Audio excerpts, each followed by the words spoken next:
E agora um grande aplauso para os doutores do Boa Tarde!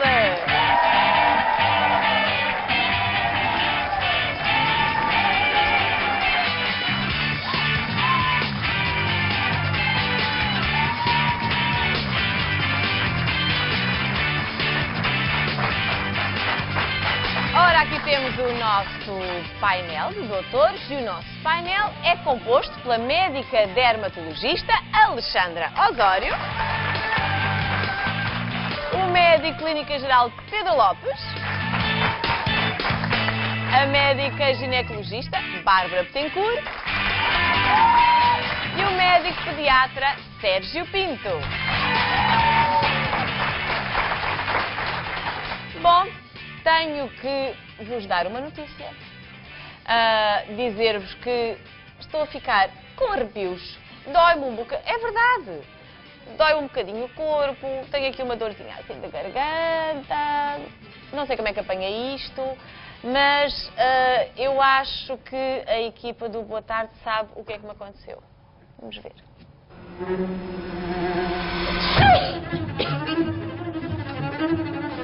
Bom dia. Obrigada.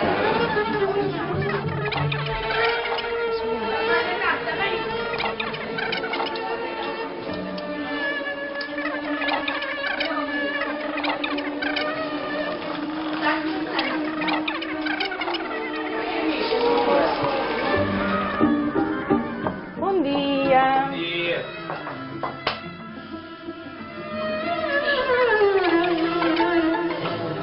Está giro, está.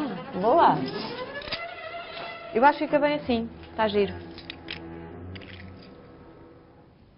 Podem ficar descansados. Nem eu, nem a Conceição, nem nenhum membro desta equipa estamos doentes. Só queríamos, com este videoclipe, passar a mensagem sobre o contágio. Conseguimos ou não conseguimos, Dr. Pedro? Conseguiram, claro que conseguiram. Isto é uma cadeia. É uma cadeia e nós, com a nossa entrada, se fosse o caso da Ana estar mesmo doente, tínhamos contribuir para propagar aqui a cadeia. Agora já estavam assim por baixo da mesa a desinfetar as mãos quando eu disse que estava doente. É porque este exemplo é o melhor exemplo para demonstrar de facto como uma doença como a gripe pode, de facto, num ambiente de trabalho ou mesmo em casa, propagar-se a uma velocidade que nós não conseguimos, obviamente, controlar.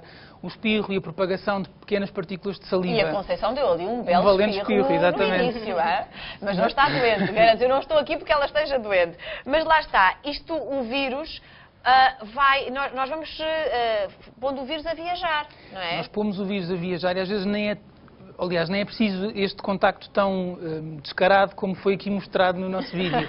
Porque, de facto, o facto de nós espirrarmos projeta a uma distância que as pessoas não têm noção partículas de saliva. Só para dar uma ideia, um espirro pode levar partículas até 30 metros longe de nós. Portanto, é de facto muito longe a propagação que se consegue atingir com um simples espirro, se a pessoa não tiver o cuidado... É um espirro ao bicoelo. É um espirro... Se a pessoa não tiver o cuidado de pôr o cotovelo à frente, ou se puser a mão à frente... Passamos a vida a dizer às nossas crianças, ponha a mão à frente, para quando espirrar e quando tossir. E muito bem. Mas não é assim, não é? Deve Exatamente, ser com o cotovelo. que é para depois, quando a pessoa vai pegar na maçaneta da porta, no comando da televisão, no rato do computador, num copo, nos talheres, em qualquer objeto do nosso dia-a-dia, todos estes objetos, e temos aqui, por exemplo, os talheres e os copos, são fontes muito fáceis de propagação do vírus da gripe, porque, de facto, estes objetos que se forem partilhados, tal como outros, podem, de facto, levar, pelo simples contacto, à propagação do vírus. E depois, porque as pessoas com as mãos, se as levarem aos olhos ou ao nariz, facilmente vão expor uma mucosa, que é uma zona de fácil absorção, uma fácil porta de entrada para o vírus, vão expor o organismo, de facto, a essa contaminação. Mas nós estamos a falar deste tipo de propagação, não é? De tocarmos nos objetos que já outras pessoas contaminadas ou que também estavam a transportar o vírus tocaram. Mas há outras formas de sermos contagiados. Há uma que é a doença do beijinho. Do beijo. Pronto, do beijo. Beijinho, é ligeiramente também diferente. É verdade, é verdade. Vírus, é o mais pequenino, tem menos vírus. Mas o beijo é mais romântico. Pronto, tem mais vírus. E é de facto uma doença, a doença do beijo, em termos científicos, é mononucleose infecciosa, que é provocada por um vírus específico, que é o Epstein-Barr, que tem uma forma de transmissão semelhante à do vírus da gripe. Portanto, é através das partículas de saliva, que tem uma particularidade. Elas permanecem no indivíduo hospedeiro durante um período de tempo relativamente prolongado. prolongado que pode chegar aos 18 meses, portanto cerca de um ano e meio em que a pessoa tem o vírus alojado na sua orofaringe, portanto na sua garganta, e consegue, através do beijo, transmiti-lo. E, portanto, isto faz com que a pessoa, não tendo qualquer tipo de sintoma, possa transmiti-lo a outro indivíduo. Os sintomas são muito parecidos com uma gripe, embora exista um predomínio de sintomas gerais mais pronunciado do que na simples gripe. Por exemplo, pode haver a febre, uma sensação de cansaço anormal e esse tipo de sintomas mais gerais, uma grande prostração, um grande cansaço, podem de facto fazer suspeitar de uma situação de mononucleose infecciosa e não de uma infecção viral, como é o caso da gripe.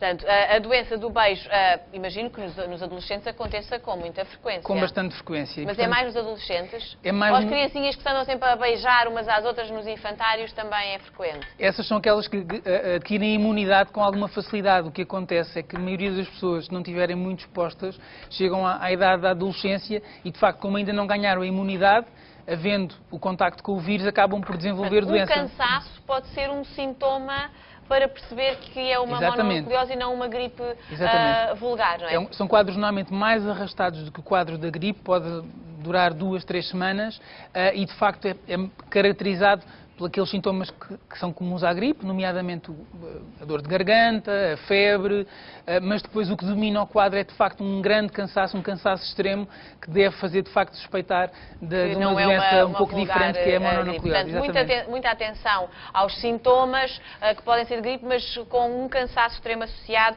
pode então ser fruto desta doença do beijo, portanto, na sua origem não é uma doença nada má. Ora, contagioso até que ponto? É a pergunta a que os doutores do Boa Tarde estão a responder hoje, e há doenças contagiosas que são provocadas por bactérias que estão muitas vezes bem perto de nós. Podem estar, por exemplo, no nosso frigorífico. Não é assim, doutora Bárbara? É verdade. O nosso frigorífico pode albergar vários tipos de bactérias. Para conservar tudo. É verdade. E mesmo assim há lá bactérias. Exatamente. Como assim? Uma das bactérias que pode acontecer e existir, apesar de, atenção, e isto é importante ressalvar, que em Portugal não é frequente, tantas pessoas também não se assustem agora, e que vai ser dito agora que não fiquem tudo limpar e ninguém come metade das coisas, mas é verdade, é a listéria. A listéria é uma bactéria que existe no sol, nos vegetais, nos animais, na água, e que pode contaminar alguns alimentos. E, portanto, o indivíduo, ao ingerir grandes quantidades de listéria, pode ter uma doença rara, mas grave, que é a listeriose. Mas que em Portugal tem mais ou menos relatado 10 casos por ano, portanto, apesar de tudo, mas pode sempre haver, como nestas coisas, haver surtos, e, portanto, é nesses períodos de surtos que temos que ter algum cuidado. Normalmente a listéria atinge pessoas mais imunocomprometidas, nomeadamente temos a grávida, onde é assim, o grupo-alvo são as grávidas, depois são os bebés recém-nascidos, os idosos, e depois doentes que têm algumas situações crónicas, que também os pode tornar mais baixa. Por exemplo, doentes que fazem terapêutica com corticosteroides, doentes HIVs positivos, com cancros, diabetes, são tudo situações transplantados, são doentes sempre mais vulneráveis a este tipo de bactéria. Agora, esta bactéria está nos alimentos que até podem estar no frigorífico, mas que podem transportar essa bactéria. Como é que nós, eventualmente, podemos saber que estamos com uma listeriose? Há sintomas muito exatamente, típicos. Atenção que ela pode variar, porque estávamos um bocadinho a falar do tempo de incubação e o tempo que demora até aparecer, e a listéria varia. Pode aparecer, por exemplo, sob a forma de uma gastroenterite, em que aí pode ser ao fim de 24 horas até mais ou menos 6, 10 dias de incubação. Nas formas mais graves pode ir até aos 35 dias, portanto, um mês. Portanto, pode variar um bocadinho. Ela pode se manifestar de uma maneira, ser perfeitamente assintomática, pode ser como se tivesse um síndrome gripal com febre alta, arrepios, dores de cabeça, que depois, ao fim de 2, 3 dias, passa. Ou então, se ela se aloja, e aí a doença mais grave, em órgãos-alvo, pode dar a meningite, que é uma das sequelas graves, pneumonia, endocardite, portanto, algumas situações complicadas, e estas sim com alta taxa de mortalidade. E depois temos o grupo das grávidas, que é, a grávida pode ter também um síndrome gripal ou uma gastroenterite e passar, não ter repercussões para ela, mas para o bebê tem, principalmente se for no terceiro trimestre. Pode dar desde abortos, maior risco de infecção também, portanto, da bolsa de águas e, portanto, do líquido e, portanto, do bebê, risco de morte do bebê dentro do útero, risco de morte também neonatal e, portanto, é uma situação complicada na gravidez. Tudo a esfregar o frigorífico lá em casa. Pois, mas as grávidas ouvem muito falar da toxoplasmose. Isto é a mesma coisa? Não, não tem nada a ver. Não tem nada a ver. A ver. Outra São infecção. outro tipo de cuidados. Apesar de tudo, a toxoplasmose também não ser tão frequente em Portugal quanto em outros países, no entanto, continua a existir e os cuidados são outros, que normalmente aquilo que as doentes já estão mais habituadas e que sabem todas. A listeriose não. Mas por isso é que eu fiz a ressalva de não se alarmem, porque apesar de tudo o número de casos é pouco, mas está descrito e eu conheço casos de Então como é que listeriose. evitamos? Uma das coisas importantes Sair de lavar aqui, já o frigorífico. exatamente, é só importante ter presente que isto é uma bactéria. A transmissão é feita essencialmente através de alimentos, mas também pode ser feita pelo contacto direto, como falámos, por exemplo, da mãe para o recém-nascido no parto, ou então por manipulação com animais contaminados. E, além disso, esta bactéria sobrevive e cresce, inclusive, em temperaturas frias dos frigoríficos, por daí ser o frigorífico um sítio onde ela não morre e onde pode existir. Os viveirozinho, não é? Exatamente. Os principais alimentos... Um dos principais alimentos são o leite e os seus derivados. Este é o alimento de maior risco, nomeadamente o leite e o queijo não pasteurizados. São aqueles que temos que ter especial cuidado. O leite de pacote é pasteurizado. É pasteurizado, Exatamente. portanto, não corremos risco. Não, exatamente. Aqui Agora temos algum exemplo. Que queijos é que não são pasteurizados? Por exemplo, aqui temos o brie, o chèvre, são alguns camembert, são alguns dos queijos que não mais são... amanteigados que e não são pasteurizados. pasteurizados. Mas todos têm lá escrito que são rótulo. Exatamente, no rótulo são pasteurizados ou não. Alface, lavar muito bem. O resto dos alimentos também pode haver estes surtos, sim, sem dúvida, tudo o que é vegetais, lavar bem. Depois também pode haver em carnes, nomeadamente as salsichas frescas e o fiambre. Em alguns casos também do peixe cru ou fumado, como é o caso do salmão, e também em alguns patês também são algumas das situações que temos que ter algum cuidado. Portanto, as regras passam muitas vezes por ter cuidado com estes alimentos e onde é que eles se comem. Depois, cozinhar muito bem os alimentos, mesmo aqueles alimentos quando nós vamos aquecer, é importante ver se eles realmente fumegaram e se estão bem quentes. Por outro lado, também um dos truques é, quando descongelar, não descongelar na bancada, descongelar ou no micro-ondas ou no forno, é preferível do que descongelar na bancada. Lavar muito bem as mãos antes de manipular. Esta meloa está aqui como um exemplo que muitas vezes, apesar da pessoa só vai consumir o que está dentro, mas ao manipular e se cá fora estiver contaminada, ao cortar, ela por dentro também vai estar... Convém lavar a meloa antes de abrir. Convém lavar a meloa antes de abrir. Depois também existe, portanto, lavar bem as tábuas, lavar bem a faca, são tudo, lavar as mãos. É toda tua. Já vamos. Então, enquanto abrimos aqui a meloa, depois de ter sido devidamente lavada, eu quero lembrar aí em casa que temos o nosso cartão de sonho ainda à espera da sua chamada. 760 20 60 20. Temos 23 mil euros acumulados num jackpot. 1000 euros são garantidos, podem ser seus, a sorte hoje pode estar do seu lado, por isso só vai ter sorte de se ligar, tem que fazer um bocadinho para a sorte acontecer, que é ligar 760 20 60 20, é o nosso cartão de sonho. Está aberto muito rapidamente. Diga, queria acrescentar aqui uma Sim. coisa que é uma das dicas que dizem é as temperaturas a que fica o frigorífico e a arca congeladora. O frigorífico abaixo dos 4 graus e o congelador abaixo dos menos 18 graus. É uma boa dica de preservar longe e aí a sua dona Listéria já não se propaga ou pelo com menos tanta menos, facilidade. seguramente. Ela gosta de frio, mas não é tanto frio. Tão frio. Pois bem, hoje estamos a falar de doenças contagiosas e uma daquelas a que, enfim, se tem dado particular atenção é a tosse convulsa, cuja vacina está incluída no Plano Nacional de Vacinação. E ainda que 97% dos portugueses estejam vacinados, o certo é que em 2012 morreram 3 pessoas e foram notificados 189 casos de tosse convulsa, um aumento inesperado para as autoridades que tratam destes assuntos. Dr. Sérgio, o que é que tem a dizer então sobre esta questão do aumento da tosse convulsa? Tem a ver com a crise? Talvez. Talvez. Na realidade, portanto, tem havido um aumento do número de casos, não só a nível nacional, mas também a nível internacional. Estão relatados mais casos abaixo dos 6 meses de idade, a altura em que a doença é mais grave.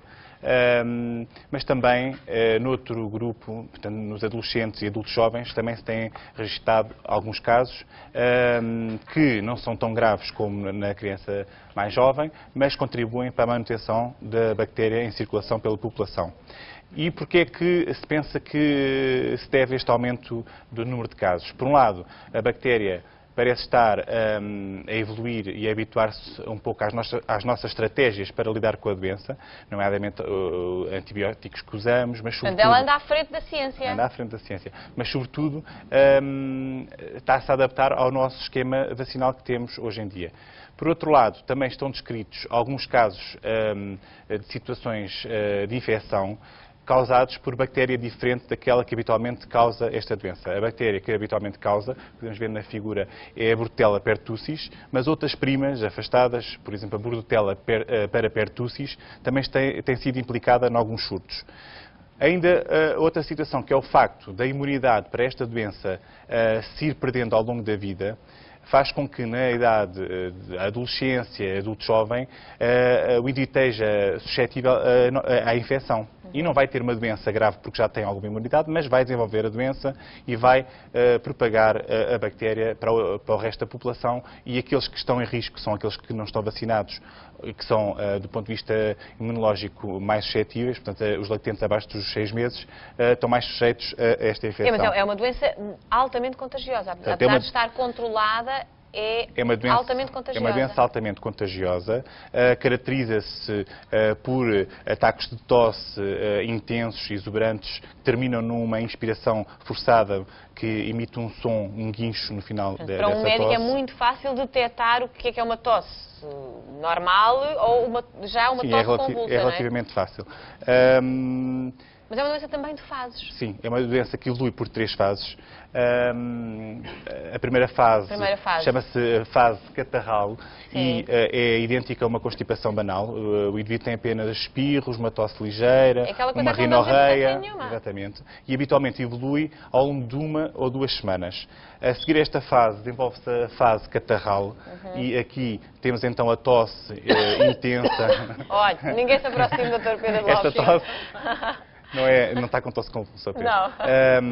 Este período, esta fase 2, chama-se o período de fase paroxística, que se caracteriza por tosse intensa, que tem uma duração de cerca de 2 a 6 semanas, e a seguir segue-se a fase 3 de convalescença. Pronto, é uma boa fase. Em que há recuperação, mas pode ser uma recuperação muito lenta, entre 2 a 6 semanas. Mas pode morrer desta doença se ela não for tratada a tempo, se for subestimada nestas fases? Habitualmente esta doença só é grave na infância, sobretudo abaixo dos 6 meses, em que estes ataques de tosse violentos se podem complicar, por exemplo, de ruptura do pulmão, aquilo que nós dizemos pneumotórax, dando uma insuficiência respiratória, ou raros casos relacionados com a baixa de oxigênio na circulação, porque o pulmão está doente, a levar a convulsões. Mas como é que os bebés podem apanhar esta doença? Portanto, esta doença é uma doença infecciosa, altamente contagiosa.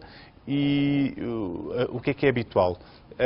Habitualmente, um adulto jovem, um adolescente tem tosse, interpretamos como uma constipação banal, como uma bronquite, e pode ser uma infecção por este agente. Portanto, nunca subestimar a tosse numa criança, muito menos num bebê recém-nascido. Exatamente. O que é que vai acontecer? A criança vai entrar em contacto com esta bactéria e vai desenvolver a doença conforme... Mas as crianças estão vacinadas.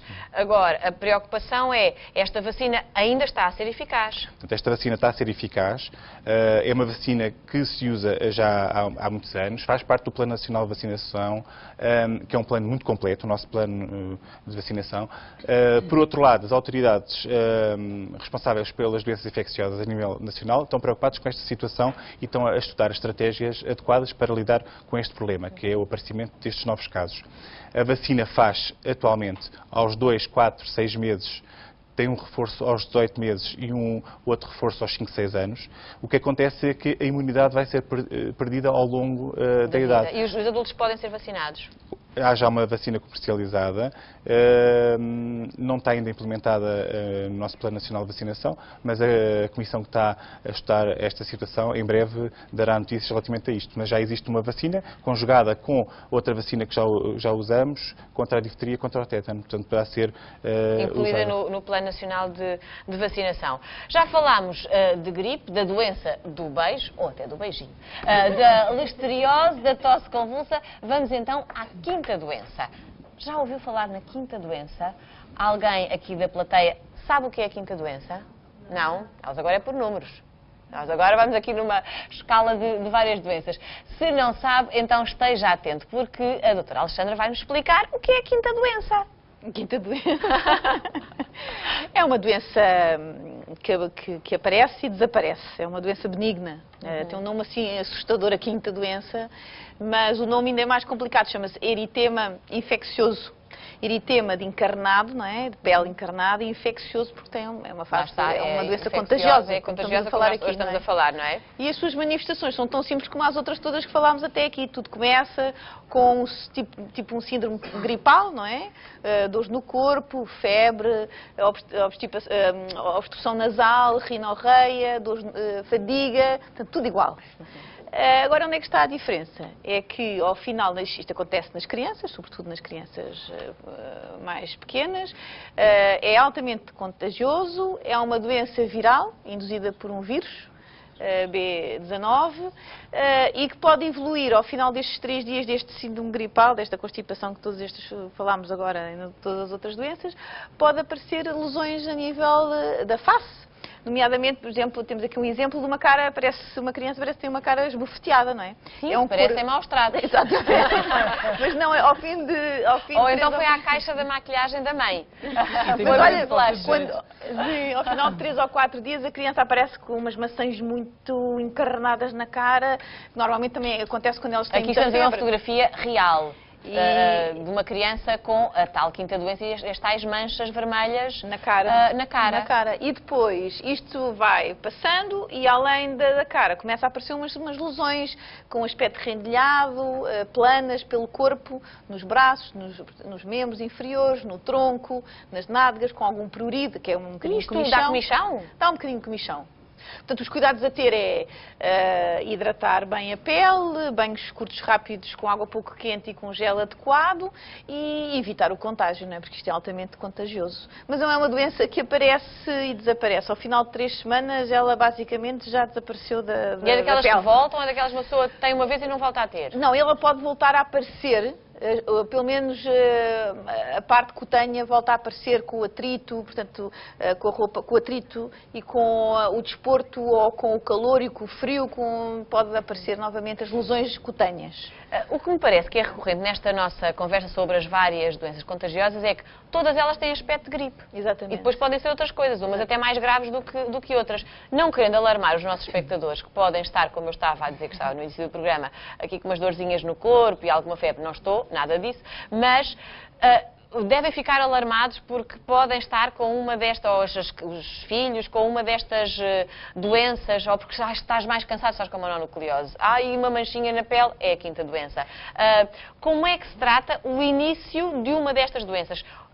Trata-se normalmente tentando baixar a febre? Exatamente, é sintomático. Terapia, assim que houver o sintoma que aparecer, devemos... É o sintoma que é tratado? Exatamente. Há febre, trata-se a febre, não é? Rinorreia, trata-se a rinorreia. A obstrução nasal também. E depois ficamos à espera. Aqueles 3 ou 4 dias de qualquer doença das crianças, ficamos à espera o que é que aquilo vai dar. Como é que evolui? Não é? Temos que ressalvar, no caso de haver grávidas, ou ser grávida, ou ser mãe, não é uma mãe grávida, é importante ter em conta, em algumas vezes, tentar o diagnóstico, falar com o obstetra, porque pode haver situações em que, por exemplo, neste caso, a quinta doença pode ter complicações fetais. Esta doença é complicada para uma grávida? Pode ser. Porque é altamente contagiosa. Nós não conseguimos prever nada, nem evitar o contágio, não é? Porque ela só é manifestada quando aparecem as lesões cutâneas, porque a primeira parte, mas nós também vamos nos defender destas constipações, não é? Estes sinais de constipação, uma pessoa está constipada, não vamos para o pé delas. Portanto, há uma prevenção mínima. Ou uma mãe que tenha um bebê pequenino em casa também, um bebê recém-nascido e que tenha outro filho com esta doença, é afastá-lo o mais possível. É uma ginástica muito complicada para as mães fazerem. Mas e nós pronto, sabemos mais ou menos dado. que é mais ou menos nesta época do ano, ao final do inverno e na primavera, que aparece esta quinta doença, não é todo o ano. Portanto, também ajuda-nos no diagnóstico, não é? Se soubermos estes truques todos. Estamos na época alta da quinta doença. Falar de doenças contagiosas implica também falar dos nossos amigos de quatro patas. E hoje temos convidados especiais no programa. É a Raquel Estrada e o novo amigo e o médico veterinário Nuno Paixão. Palmas para eles. Olá! Tu tens um cão, mas vens vestida de tigresa. Bem vestida de tigresa, é verdade. Olá, doutor, como está? Como é que se chama esta bola de pelo? Chama-se tufão. Faz de ti a Carminha? Assim, não, Deus te livre e guarde, faz de menina, A que eles andam na vida Oh, real. que coisa mais querida, tu vais ser um desgraçado nas mãos desta miúda, é o que eu te digo. Vais ser um mimado. Tu não imaginas, mas é que ele é mesmo... É para lhe pegar. Obrigada, doutor Nuno. É que eu... Não, só que o doutor é que me tem estado aqui já a ensinar algumas coisas e a tomar conta, porque o tufão não está nada habituado a essas andanças, não é? Sim. Não, mas eu comecei a chamar tufão porque, como ele tem muito pelinho... É um tufo, portanto, mesmo que a novela passe, ele fica... Não, e as chinês? Pois, está. Os ciclones, os tufões... Portanto, tem tudo a ver. Passa-me para cá o tufão, vá. Pega nele. Olha que coisa mais querida, digam lá. Eu posso ser babysitter dele durante uns tempos. Hã? As tuas filhotas iam adorar. Olha, enquanto eu estou aqui a namorar o tufão, tu tens perguntas para fazer ao nosso veterinário. Sim, eu tinha umas perguntas relacionadas mesmo com as doenças dos cães. É uma mãe de primeira água, tem muitas dúvidas. Não, é porque queria aproveitar, já que temos aqui o Dr. Nuno, em relação à Gana, porque eu não sei se depois da vacinação estar completa, se os cães continuam a poder apanhar essa doença. Felizmente é uma das doenças mais comuns, ou melhor, que mais se conhece, cada vez menos comum, mas que responde muito bem às vacinas. Ou seja, uma vez vacinado, é muito raro voltarem a apanhar essa doença. Muito raro. Então, portanto, Sim. depois da vacinação estar completa, não há qualquer perigo, mesmo que ele lamba coisas que não deva? Não por essa. Infelizmente existem outras 1000 doenças para as quais a gente não tem vacinas, mas por essas não. Não É temos que verdade nos que os cães preocupar. só podem ir à rua depois de estarem vacinados, com as vacinas todas? Era uma ideia antiga. No papel de jornal no meio da cozinha? É uma ideia antiga. Não dá jeito? Hoje em dia há uma série de estudos que demonstram que realmente eles devem sair o mais cedo possível. Tendo ambientes controlados, conhecendo que cães é que eles estão a brincar, para onde é que eles estão a ir, com alguma higiene, nós garantimos que eles não apanham doenças todas. Porque é fundamental, nesta fase, eles conhecerem o mundo inteiro. Pois é. Conhecerem outros cães, conhecerem outros gatos, conhecerem outras pessoas. Virem à televisão. Não, exatamente. Porque este cão acha que é um cão coelho, ele passa a vida a saltar. É só na Páscoa. Não, a sério, exatamente. Tenho tanto O medo. nome tufão, por amor de Deus. Exatamente, Sabe, ser exatamente. folha hoje em dia não é uma coisa muito abonatória. Sim, não é uma coisa que era muito fácil. Mas lá está, estamos a falar desta... Eu já tive cães bebés e não saía com eles à rua com medo que apanhassem as doenças todas porque não tinham as vacinas todas. Mas podem desenvolver problemas de comportamento. Porque É eles verdade, não eu conhecem tive essa outras. experiência. Exatamente. Ok. Portanto, eles têm que conhecer o máximo possível. Mais Têm que vale conhecer o mundo apanharem inteiro. umas doençazinhas, mas serem mais sociáveis. Sim, mas não vão apanhar, porque controlando o ambiente, eles não vão apanhar doenças. É preciso controlar, saber que cães não ter contactos com cães que eles não conheçam de lado nenhum. Ok. Contactar Ele tem a com- língua preta, mas não está doente. Não. É Não. mesmo assim, Está tudo a faz parte da raça. Faz parte, É um faz cão parte do chinês. pacote. É um cão chinês. Mas olha a língua, viram? A língua preta, ela não lhe deu veneno nenhum. Não, mas eu este cão, eu por acaso eu não sabia as características deste cão e ainda bem que tenho aqui o veterinário, porque eu sempre tive cães rafeiros e eu andei a namorar este cão durante 4 semanas. Eu sempre Estás disse a namorar o tufão. sim, e eu achei que nunca ia comprar um cão, porque acho que há tantos cães no canil que precisam. Só que eu escolhi a ele e ele escolheu-me a mim, portanto eu não consegui resistir e acabei por fazer. Tão bonito! Porque mesmo os que são para comprar, eu acho que também têm de ser amados e Claro, também às vezes estão Sim, ali sim, nos... todos eles, Agora, também merecem. hoje falamos de doenças contagiosas aqui no Exatamente. programa. há doenças que os cães nos podem passar a nós humanos? Exatamente, com os beijinhos e aquelas Há coisas. doenças, a maior parte delas são prevenidas, ou seja, podemos evitar que eles as apanhem, se querem. Muitas delas, a prevalência, ou seja, as vezes que aparecem são muito baixinhas, felizmente. Os nossos cães e os nossos gatos vivem no dia a dia com muita intimidade com os humanos. Se eles passassem assim tantas doenças, nós estávamos sempre doentes. Estávamos sempre doentes. Portanto, as lambidelas e todo esse tipo de coisas não faz mal. Não. Mas, por exemplo, aos bebés, como a Raquel agora vai ser mãe, quando ela tiver o bebê, que cuidados é que tem que ter? Desde que o cão tenha... Eu não sou grávida, por favor, Ana, mas a sério. É tudo mentira. Desde que haja os cuidados mínimos de higiene para o cão. Desde que seja desparasitado, tenha vacinas, tenha o pelo em condições, não tenha parasitas externos, pulgas, carraças, essas coisas que normalmente existem. Um bom plano de desparasitação em conta e que os humanos também sejam desparasitados. Olha, vou pôr a pipeta aqui no pescoço, só um bocadinho. Não sei, depende. Eu falo mais de parasitas internos agora. Tens de tomar umas coisas. Tomar umas coisitas, exato. Matar os bichos. Para fazer a desintoxicação. Quando temos cães, temos de ter exatamente esse cuidado. É tratar deles, para que eles não tenham doenças, e tratar de nós também, ou das crianças que estão connosco, para que não tenham as doenças associadas. Só há benefícios de ter animais em casa. Só há benefícios. Só há benefícios. Faz bem. Esta rapariga está outra. Está muito mais sociável desta outra pão. Eu antes era um bicho. Uma terapia para ela. Já é o benefício de ter um cão. Ora, é verdade. ele não se assusta com aplausos, pois não? Não, ele não se assusta nada, ele é muito querido. O Tufão foi a estrela aqui da companhia, mas também um aplauso para o Dr. Nuno e para a Raquel e para o nosso Tufão. Tão querido, um aplauso. Olha, tu segura nele agora. Obrigada, doutor.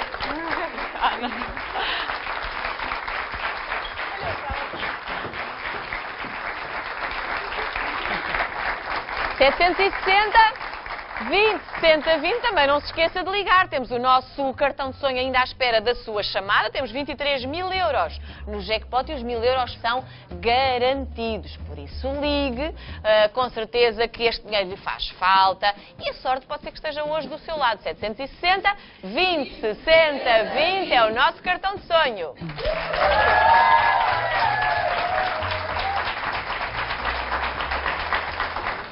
E temos estado a ver que há muitas doenças que podem ser altamente contagiosas. E agora peço-vos que vejam esta fotografia. Ora, acham que isto pode ser contagioso? Se acham que sim, realmente é um bocadinho mau aspecto. Se acham que sim, estão enganados. É assim ou não é, Dr. Pedro? É verdade. Depende do contexto. Ter o olho vermelho não é significado de ter aquilo que habitualmente as pessoas conhecem como conjuntivite.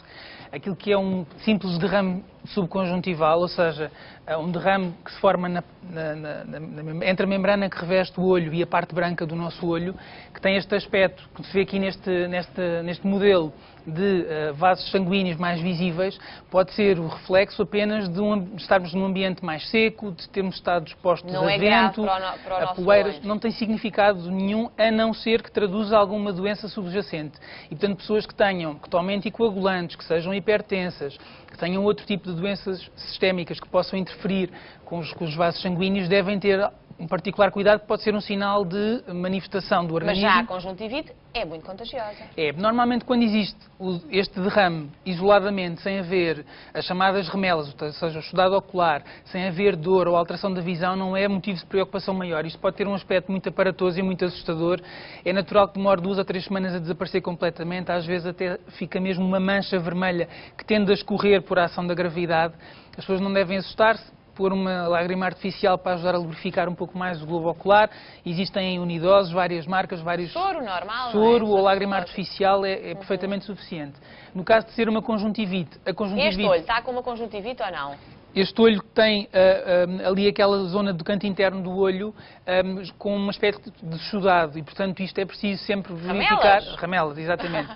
Ou seja, é preciso sempre vermos o conjunto. Ou seja, se for só o olho vermelho não tem grande significado, se associado ao olho vermelho houver as tais remelas, o tal exudado, se houver sensação de prurido, de comichão, sensação de corpo estranho no globo ocular. Então temos que tratar a conjuntivite e, sobretudo, não esfregar os olhos nem cumprimentar alguém. Porque é altamente contagioso, portanto, não partilhar toalhas e, normalmente, em casa as pessoas depois tendem a partilhar toalhas, nem que seja de mãos, e isso pode levar ao contágio fácil. É sempre muito importante também lembrarmos que a limpeza do olho deve ser feita com compressas, sempre do canto externo para o canto interno do olho, portanto, sempre do canto externo para o canto interno e nunca ao contrário, porque aquilo tem que ver com a drenagem do canal lacrimal e, portanto, sempre de fora para dentro, para ajudar a que as bactérias ou as secreções sejam eliminadas com maior facilidade. É para dentro que devemos fazer, Exatamente. É como se fosse um ralo que o olho tem para se libertar do que não interessa. Aquilo que muitas vezes as pessoas descrevem como lacrimejar não é mais do que a tradução do entupimento, digamos assim, do canal lacrimal que comunica entre o globo ocular e o nosso nariz. Portanto, por isso é que as pessoas, quando choram, têm normalmente também pingo no nariz, ou quando têm alergias, têm os olhos também inflamados. Portanto, estes canais comunicam todos entre si e aqui também lembrar sempre esse cuidado. Portanto, limpar de fora para dentro. Para dentro. Eu acho que foi uma dica importante, porque a maior parte das pessoas a tendência é fazer ao contrário. Para fora. Podíamos falar de muitas outras doenças contagiosas, mas temos que nos despedir dos nossos médicos especialistas. Já sabe que se tem perguntas para lhes fazer, podem enviar-nos por escrito ou gravadas em vídeo para osdoutores@sic.pt. Na próxima semana, os doutores do Boa Tarde estão de volta com mais dicas para si. Um grande aplauso para os nossos doutores. Muito obrigada.